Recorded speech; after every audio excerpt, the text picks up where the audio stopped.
Good morning BCom second year students.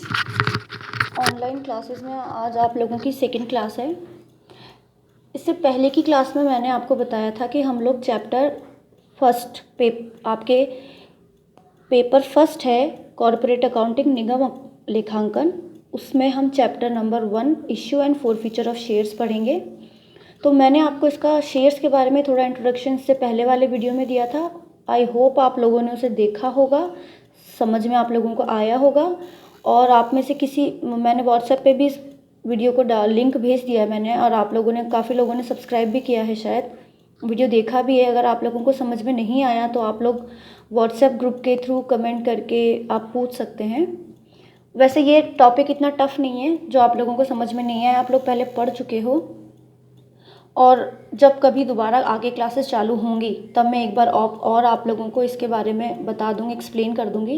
लेकिन फ़िलहाल आप लोगों को इसी तरीके से पढ़ना पड़ेगा। और मैंने आपको बुक बताई थी कि आपको कौन सी बुक खरीदनी है, एक बार फिर मैं आपको बता देती हूँ।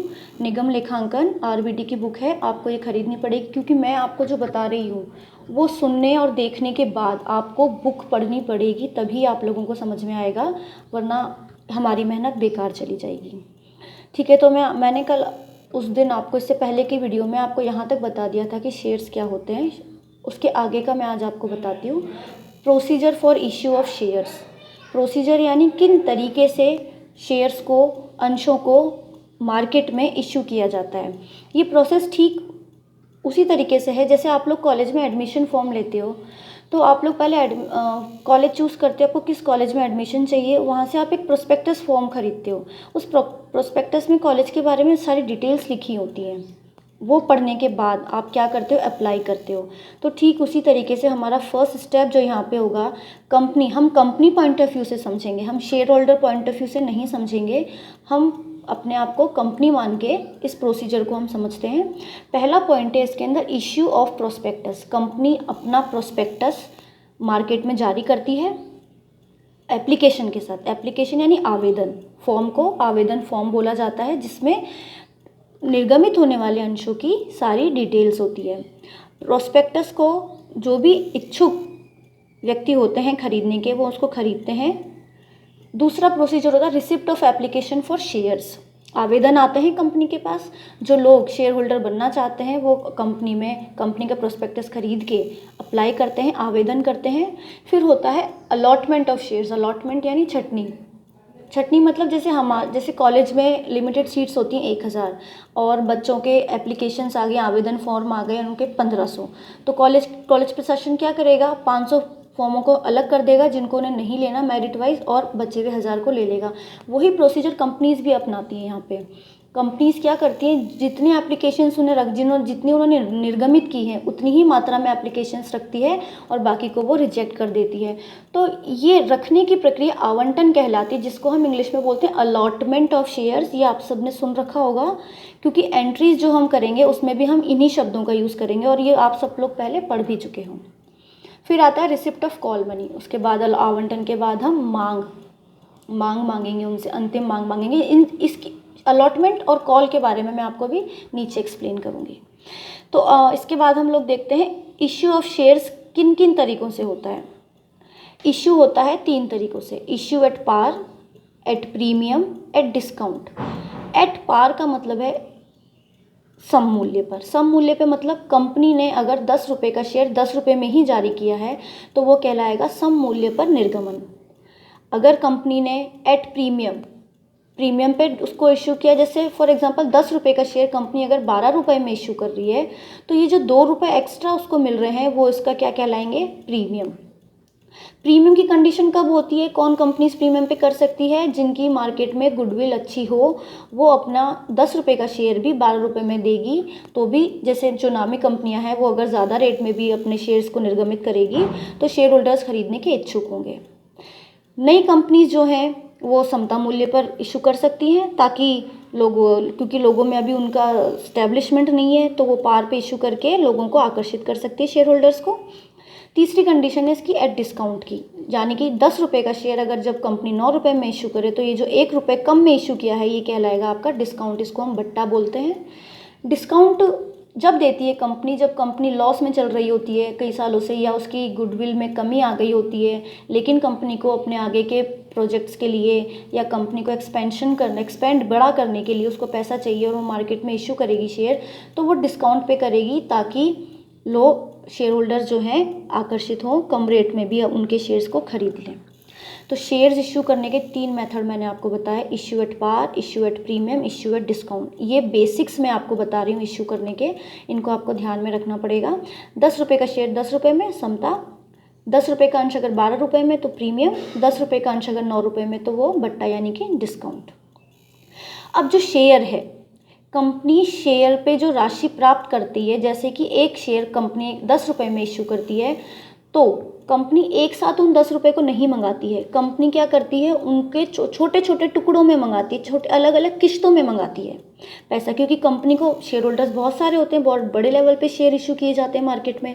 तो कंपनी वो सारा पैसा एक साथ ना मंगा के जितनी उनको ज़रूरत होती है या जितना उनको लगता है कि हमें अभी मंगाना चाहिए, वो उतनी किश्तों में उनको मंगाती है। तो एक शेयर को कंपनीज एक्ट के अकॉर्डिंग आप 5 किश्तों में डिवाइड कर सकते हो। सबसे पहली होगी आवेदन राशि, ये न्यूनतम राशि होगी जो शेयर होल्डर से आवेदन के वक्त मांगी जाएगी। फिर होगा अलॉटमेंट यानी आवंटन, यानी हम अलॉटमेंट पे उनसे कितनी राशि मंगा रहे हैं।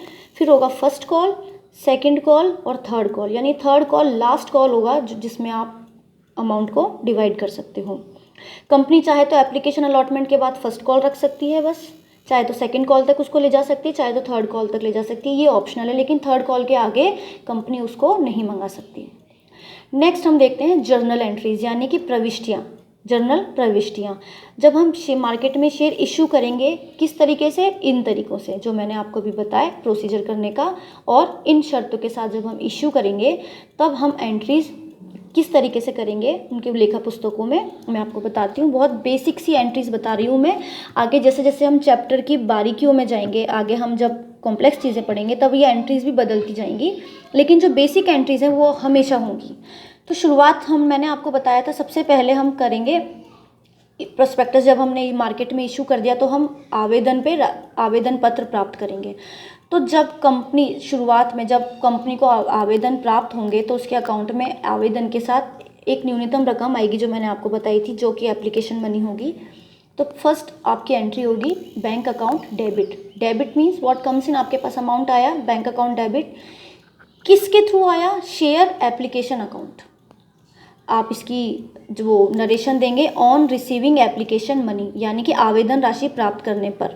एंट्री आपको इंग्लिश में करनी पड़ेगी, लेकिन आप चाहें तो इसका जो नरेशन है आप हिंदी में लिख सकते हैं कि आवेदन राशि प्राप्त होने पर, कोई प्रॉब्लम नहीं है। यहाँ वो राशि आएगी जो आपको आवेदन पत्रों के साथ प्राप्त हुई है।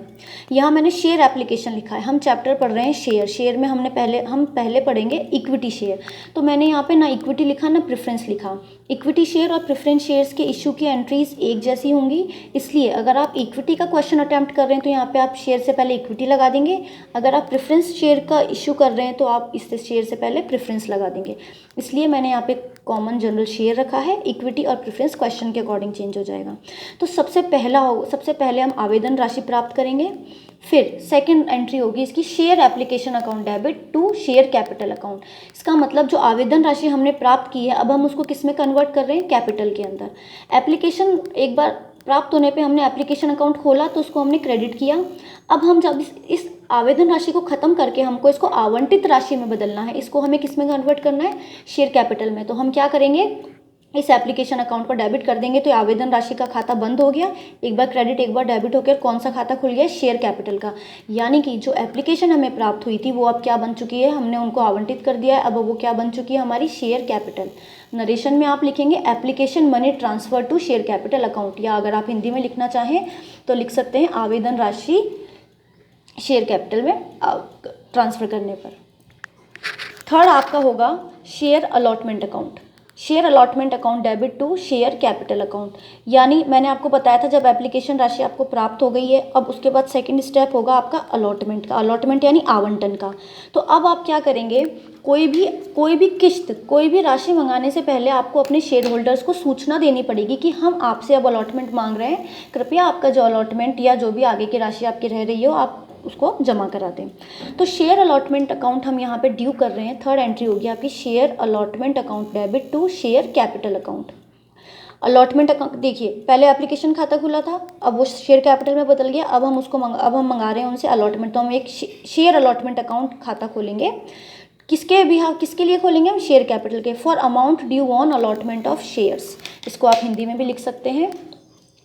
नेक्स्ट एंट्री देखिए, थर्ड एंट्री के बाद की एंट्री देखिए आप, थर्ड एंट्री है आपकी, फोर्थ एंट्री है आपकी bank account debit to equity share allotment account. जब आपने अलॉटमेंट ड्यू किया तब आपके शेयर होल्डर्स को सूचना पहुंच गई कि अब हमसे मांगी जा रही है अलॉटमेंट की राशि, तो वो क्या करेंगे? शेयर होल्डर्स इसके रिस्पॉन्स में आपके खातों में राशि जमा करा देंगे। तो ये उसी की एंट्री है, bank account debit to equity. यहाँ मैंने इक्विटी लिख दिया, लेकिन आप प्रेफरेंस हो तो प्रेफरेंस लिख देना, equity oblique preference share allotment account. Amount ये उतना ही आएगा जितना कि आप अलॉटमेंट ड्यू करने के बाद आपको जो शेयर होल्डर से प्राप्त होगा।